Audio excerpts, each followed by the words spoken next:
এটা হচ্ছে honours X9B। এটা ডিসপ্লে সমস্যা। তো এই মোবাইলগুলোর একটাই সমস্যা, সেটা হলো ক্যামেরার মাঝখান দিয়ে যে একটা গোল বৃত্ত আকারে দেখা যায়, এর মধ্যে একটা স্ক্রু আছে। আমরা অনেকেই জানি না, যারা নতুন খুলি। তো থিনার বেশি করে দিবেন, দিলে এটা আটাটা গলে যাবে। তো এটার সময় কালার উঠে যায়, কাস্টমার সাথে কথা বলে নেবেন, স্ক্রুটা খুলে নেবেন। তো একটু গ্যাপ করে, একটা নাইফ দিয়ে গ্যাপ করে থিনার দিয়ে দিবেন।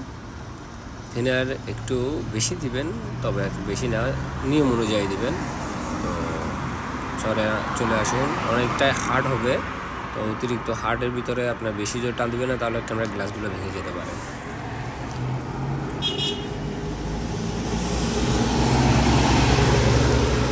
এই মডেলের মোবাইল এগুলো যদি ফ্রেম সহ ডিসপ্লেটা পাওয়া যেত অনেকটাই বেটার হতো। এটা এখন অ্যাভেলেবেল বাইর হয় নাই। তো আমি আপনাদের জন্য স্ক্রু খোলাটা আমি কেটে দিছি, কারণ নাহলে ভিডিওটা অনেক লং হয়ে যায়। আর ডিসপ্লেটা অবশ্যই চেক করে নেবেন, চেক করে এরপরে ফিটিং করবেন।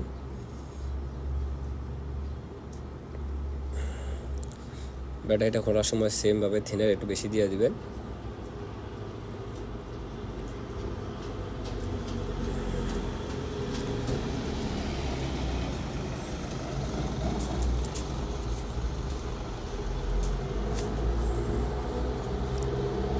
ডিসপ্লেটা এত হার্ড যেটা বলার বাইরে। তো একটু ভালো করে থিনার দিয়ে দিবেন, থিনার দিয়ে খুলে নেবেন।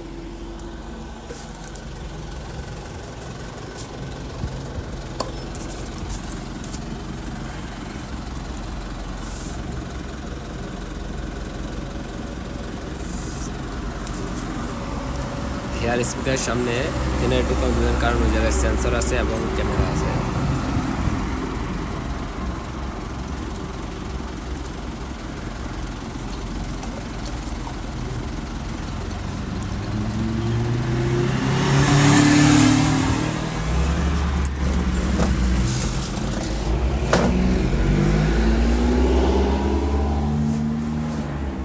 আটা লাগিয়ে নেবেন, তাহলে ডিসপ্লেটা একদম অ্যাকুরেটলি বসে যাবে। তবে আটা সেন্টারে দিবেন কম, সেন্টারে না দিলেই বেটার, সাইড দিয়ে দিবেন।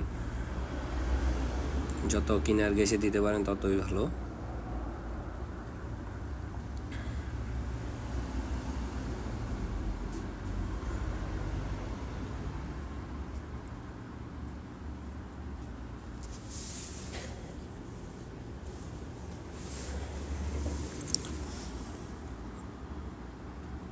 ডিসপ্লেটা রাউন্ড, এই জন্য অনেকটাই টাফ ব্যাপার হয়ে যায়।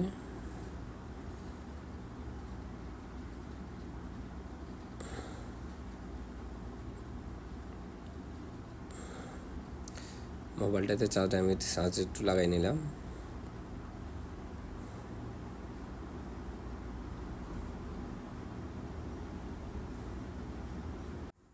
বরাবর মতো আমি স্ক্রুগুলো লাগানো দেখাই নাই। তো আজকের ভিডিও এ পর্যন্তই।